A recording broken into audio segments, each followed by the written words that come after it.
بعض لوگ بڑے تیز ہوتے ہیں، یعنی ان سے آپ کی ملاقات ہوتی ہے تو بندے کو محسوس ہوتا ہے کہ یار اسے تو پہلے ہی ساری باتوں کا پتہ ہے، اور کئی دفعہ ان سے ملنے کے بعد احساس ہوتا ہے کہ یار اس سے تو تھوڑا سی ہی لیتے تو بہتر تھا، یہ تو بات بڑی آگے نکل گئی۔ سارا پتہ ہوتا ہے، باشعور ہوتے ہیں، لیکن ڈر آتا ہے اللہ سے۔ اتنا باشعور آدمی، سمجھدار، پنچایت، پریا، لوگ، دین، دنیا سارا پتہ ہے، نماز کا ٹائم آ گیا تو وہ چھپتا پھرتا ہے، اس کی طبیعت پر بوجھ بن رہا ہے معاذ اللہ اللہ کے حضور حاضر ہونا، اسے خیر کا کام کرنا پڑ رہا ہے تو وہ ادھر ادھر نکلتا جا رہا ہے۔ تو سوال یہ ہے کہ پھر یہ شعور کا کیا مطلب رکھا ہوا ہے ہم نے؟ پھر اللہ سے دعا کرنے کی ضرورت نہیں۔ وہ حضرت عارف رومی رحمۃ اللہ تعالی علیہ فرمایا کرتے تھے بعض لوگوں کو رب سارا کچھ دیتا ہے، سجدے کی توفیق نہیں دیتا۔ اس کا مطلب یہ ہے کہ وہ کہتا ہے یہ سارا کچھ لے اور نکل جا، میرے گھر نہ آنا، رکھ سارا کچھ پاس۔ رب سے عافیت مانگی جائے، اس سے اس کا فضل مانگا جائے، اس سے اس کا کرم مانگا جائے۔ اللہ کے پیارے رسول صلی اللہ تعالی علیہ وآلہ وسلم اس عافیت مانگنے پر زور دیتے، توجہ دیتے۔ میں آپ کو صحیح بتاتا ہوں، رب نے اگر کسی بندے کو عافیت میں رکھا ہو نا تو حالات کیسے بھی برے چل رہے ہوں اس کا بگاڑ کچھ نہیں سکتے۔ اور اللہ تعالیٰ معاف کرے 100 دفعہ خاکم بدہن، اگر کسی وقت اس کے کرم کی نگاہ پھر جائے تو پھر سارے اسباب سمیت بھی انسان اپنے پیروں پہ کھڑا نہیں رہ سکتا۔ اس سے جب تک طلب کرم نہیں ہوتا، طلب عافیت نہیں ہوتی، اس کی بارگاہ سے جب تک بندہ مومن پورا رجوع نہیں کرتا، یہ عافیت اتنی اعلیٰ چیز ہے کہ نبی پاک علیہ السلام نے فرمایا اذان اور اقامت کے درمیان جو وقت ہوتا ہے اس میں دعائیں رد نہیں ہوتی۔ دعا مانگا کرو گے تمہاری اللہ اپنے فضل سے قبول کر لے گا۔ عرض کی یا رسول اللہ کیا مانگے؟ تو فرمایا عافیت مانگو رب سے۔ حضرت انس بن مالک حدیث کے راوی ہیں رضی اللہ تعالیٰ عنہ، یہاں بھی فرمایا یہ عین قبولیت کا ٹائم ہے، اب اللہ سے عافیت مانگ لو، اس کی پناہ۔ ہم دعاؤں میں بھی محدود ہو جاتے ہیں۔ رب دا طالب کوئی نہ ملیا، جو ملیا طالب زردہ ہو۔ جب عافیت، ایک بزرگ تھے ہر وقت اللہ سے عافیت مانگتے تھے، ہر وقت اللہ سے عافیت مانگتے تھے، ہر وقت عافیت مانگتے تھے۔ لوگوں نے پوچھا، لوگ ان کو صالح جانتے تھے، نیک سمجھتے تھے، کہ حضور آپ اور کوئی دعا مانگتے نہیں، عافیت ہی مانگتے ہیں۔ فرمانے لگے میں مانگا کرتا تھا شروع میں، بعد میں خیال آیا ہے اور بھی دعائیں مانگا کرتا تھا، یہ احساس بعد میں نصیب ہوا۔ فرماتے میں مزدوری کرتا تھا، مال برداری کرتا تھا، ایک جگہ پہ ڈیوٹی کر رہا تھا تو تھک گیا، اور وہ جو کام لینے والے لوگ تھے ان کے رویہ بھی بڑا ترش تھا، تکلیف ہوئی۔ تو میں نے اپنے مالک کی بارگاہ میں عرض کی مالک اگر 2 روٹی بغیر مجھے مشقت کے مل جائے دن میں تو تیری بارگاہ تو بڑی کریم ہے۔ کہتے ہو میں نے یہ دعا مانگ لی، ذرا میں تھوڑا آگے بڑھا تو 2 بندے آپس میں لڑ رہے تھے، میں ان کی صلح کرانے کے لیے، انہیں بچانے کے لیے آگے بڑھا، تو میں جس کو چھڑا رہا تھا دوسرے نے میرے اوپر ضرب لگا دی، میرا بھی سر پھٹ گیا۔ تھوڑی دیر کے بعد وہاں پولیس آ گئی، وہ تینوں کو لڑنے والا سمجھ کے اٹھا کے لے گئے، مجھے جیل ہو گئی۔ 2 روٹیاں بغیر مشقت کے روز ملنی شروع ہو گئی۔ دعا مانگی تھی نا کہ یا اللہ 2 روٹیاں مل جائے نا بغیر مشقت کے، کہتے ہیں وہ 2 روٹیاں روز ملتی، کوئی کام نہیں کرنا پڑتا تھا، پر جیل ہو گئی۔ فرماتے ہیں میں بڑا پریشان تھا، روز روٹیاں پابندی سے آتی اور بہترین آتی، کھانا ملتا۔ پھر کچھ عرصے کے بعد میں نے سوچا کہ یار یہ دعا تو قبول ہو گئی نا تیری، اب تو اگر اس پر کوئی الگ بات کرے گا تو وہ تو غلط کرے گا۔ کہتے پھر خود ہی میرے دل میں اللہ نے بات ڈالی اور میں نے عرض کی مالک 2 روٹیاں نہیں، مجھے تو عافیت چاہیے، مجھے تو عافیت دے، میرے اوپر تو کرم فرما، تو نظر رحمت کر، جے ایک قطرہ بخشے مینوں،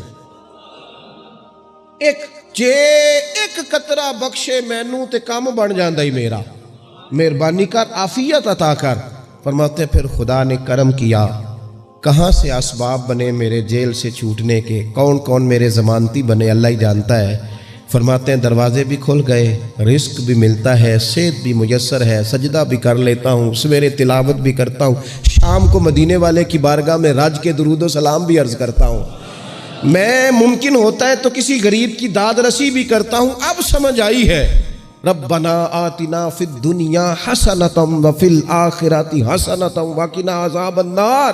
اب سمجھ آئی ہے رب سے جب بھی مانگنا ہے عافیت ہی مانگنی ہے, اس سے کرم مانگ. ہم نے محدود دعائیں رکھی ہوئی ہیں, محدود. وہ جی فلانا کام میرا ہو جائے تو بھئی وہ ایک ہو گیا, اس کے بعد پھر نئی ٹینشن بن جائے گی. نہیں, میں جی بچوں کی شادی کر لوں جی پھر میں فارغ ہوں. آپ شادی کر کے دیکھیں, لاگو پتہ جائے گا کیسے فارغ ہوتے ہیں. آپ یہاں رکتے کیوں ہیں؟ آپ خدا سے عافیت کیوں نہیں طلب کرتے؟ اس کی بارگاہ سے وہ کیوں نہیں مانگتے کہ جو ایک قطرہ ملے تو دنیا اور آخرت کے سارے کام ہو جائے؟ اس سے اس کی رحمت کا سوال کرے, اس سے اس کے کرم کا سوال کرے. اللہ کی بارگاہ میں بھی حاضر ہونا اور جچی تلی اور جناب ناپ تول کر اور محدود چیزوں کا سوال کرنا, مالک سے مانگیں. اور وہ جب دیتا ہے تو دیتا بھی بے حساب ہی ہے. وہ جب عطا کرتا ہے تو کرم کے دروازے کھول کے عطا کرتا ہے, ورنہ تو ایک الجھن سے انسان نکلتا ہے دوسری میں الجھ جاتا ہے. ایک گتھی کو سلجھاتا ہے. پھر اقبال رو پڑے تھے, کہنے لگے میں عقل کی گتھیاں سلجھا چکا ہوں, یا رب مجھے صاحب جنوں کر دے. اللہ یہ بڑا میں نے ہیر پھیر دیکھ لیا, مجھے دیوانہ بنا. اب مجھے جنون ہو, اب میں کسی کے لیے رویا کروں, اب میں کسی کی یاد میں تڑپا کروں, اب میں رات کسی کے لیے میری آنکھیں بیدار رہیں. یہ بڑی ہو گئی دنیا داری. عقل کی گتھی حالانکہ نہیں سلجھتی, پر اقبال کہتے ہیں عقل کی گتھیاں سلجھا چکا ہوں, یا رب مجھے صاحب جنوں کر دے. اور پھر کہنے لگے بجھی عشق کی آگ اندھیر ہے. اب یہ مسلمان نہیں, یہ خاک کا ڈھیر ہے, تو مٹی بن کے رہ گیا. کیا کہاں اپنی ساری توجہات کا قبلہ کس چیز کو میرے عزیزو؟ اللہ سے عافیت. نبی پاک علیہ الصلوۃ والسلام نے ایک شخص سے پوچھا کیا دعا مانگ رہے ہو؟ تو اس نے کہا یا رسول اللہ میں اللہ کی بارگاہ میں صبر کا سوال کر رہا ہوں. تو حضور فرمانے لگے صبر تو مصیبت پر ہوتا ہے. یا رسول اللہ پھر کیا مانگوں؟ آپ ان جملوں اور لفظوں کی گہرائی کو سمجھیں. صبر کے لیے تو پہلے مصیبت آئے گی, پھر صبر آئے گا. تو یا رسول اللہ کیا مانگوں؟ فرمایا تو رب سے عافیت مانگ. مانا کیا ہے؟ مصیبت آئے کیوں؟ اللہ تجھے اپنی حفاظت کے حصار میں لے لے. وہ وقت ہی کیوں آئے کہ جب تیری طبیعت الجھ جائے, جب تو پریشان ہو جائے, جب تو اللہ سے عافیت مانگنا. جب تو عافیت مانگے گا تو اگر کبھی مشکل آئے گی بھی نا, تو خدا پھر اپنے فضل سے مشکل سے نکلنے میں رستہ بھی بڑی جلدی عطا فرمائے گا اور تیرے اوپر فضل فرمائے گا. اگر عافیت, ہارون رشید نا اپنے محل کی چھت پہ ٹہل رہا تھا سب سے اوپر والے چوارے پر, نیچے سے حضرت بہلول دانا گزر رہے تھے, اوپر اس کے ساتھ سپاہی بھی تھے, گن مین بھی تھے. اس نے کہا یہ بابا تو ذرا اوپر اٹھاؤ. انہوں نے ایک ڈولی, ایک ٹوکری سمجھ لیں, اس کو رسیاں باندھ کے نیچے پھینکا. نیچے جو سپاہی تھے ان کو کہا کہ یہ بابا جی کو پکڑ کے اس میں بٹھاؤ. انہوں نے جبرن تھاما بابا جی کو, اس میں ڈالا, اوپر والوں نے کھینچ لیا. 2-3 منٹ لگے. ہارون رشید کے سامنے حضرت بہلول دانا پہنچ گئے تو تھوڑے ناراض بھی ہوئے کہ یہ کوئی طریقہ تو نہیں نا بلانے کا. ملاقات ہوئی تو کہا کیوں بلایا؟ کہنے لگا ایک مسئلہ پوچھنا تھا. فرمانے لگے بادشاہ ہے نا, تیرے مسئلے پوچھنے کا بھی اپنا ہی انداز ہے, پوچھ مسئلہ. کہنے لگا بابا پوچھنا تھا کہ آپ اللہ تک کیسے پہنچے؟ حضرت بہلول دانا چپ کر گئے. 2-4 منٹ کے بعد کہنے لگے جس طرح ابھی زمین سے تیرے تک نہیں پہنچا, بالکل اسی طرح ہی پہنچ گیا ہوں رب کریم کی بارگاہ تک.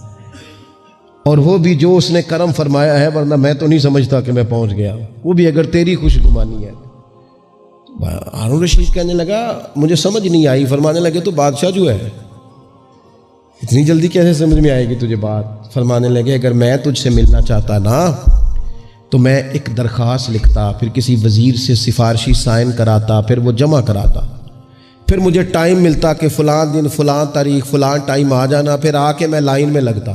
پھر بھی تو بادشاہ ہے, تیرا موڈ بنتا ملنے کا کہ نہ بنتا. جب میں چاہتا تو پتہ نہیں کتنا ٹائم لگ جاتا, جب تو نے چاہا ہے نا تو 1 منٹ بھی نہیں لگا. فرمانے لگے میں نے دعویٰ ہی نہیں کیا کہ میں جد و جہد کر کے پہنچوں گا, میں نے تو رب کی بارگاہ میں عاجزی کی ہے, پھر رب نے ہی کرم فرمایا ہے, اسی نے مہربانی کی ہے. مانا کہ محبت کے سفر میں ہر گام پہ 100 مشکل ہے, لیکن یہ سفر آسان بھی ہے. اگر ساتھ تمہارا ہو جائے, اس کے کرم کا ساتھ رہا ہے, اس سے عافیت مانگی ہے, اپنے آپ کو اس کے سپرد کیا ہے تو اس نے کرم کر دیا. جب تک یہ مزاج نہیں ہم بناتے کہ مالک سے عافیت کا سوال کریں, اپنے آپ کو اپنے رب کے حوالے کر دیں، اس کی رحمتوں کے سپرد کر دیں، اتنی دیر تک زندگی میں ٹھہراؤ نہیں آتا، قرار نہیں آتا۔ مشکات میں موجود ہے، اللہ کے پیارے رسول صلی اللہ تعالی علیہ وسلم تیمارداری کے لیے گئے تو صحابہ کرام فرماتے ہیں وہ بندہ نا اتنا پتلا نحیف اور لاغر ہو گیا تھا جس طرح چڑیا کا بچہ ہوتا ہے، کمزوری ضعف طاری تھا۔ تو محبوب کریم نے اسے دیکھا تو بڑے کریمانہ انداز میں کریم فرمانے لگے، تو کوئی دعا نہیں مانگتا، تو عافیت نہیں مانگتا اللہ سے؟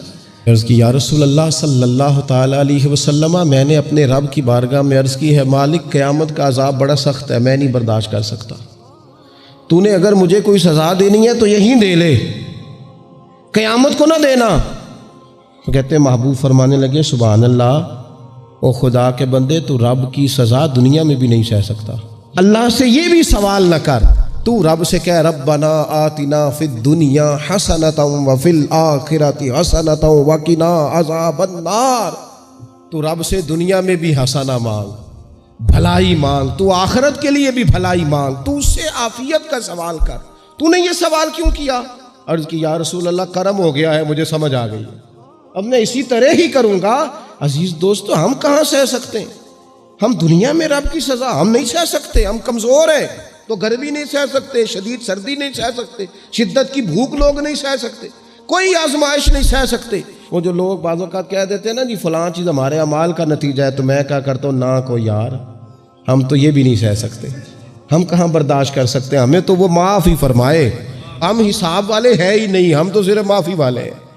ہم سے نہ حساب پوچھے، اس نے حساب پوچھا تو پھر تو بڑی مشکل ہو جائے گی، اگر اس نے حساب پوچھا تو بڑی رسوائی ہو جائے گی، اگر حساب پوچھا تو مشکلات سامنے دکھائی دینے لگ جائیں گی۔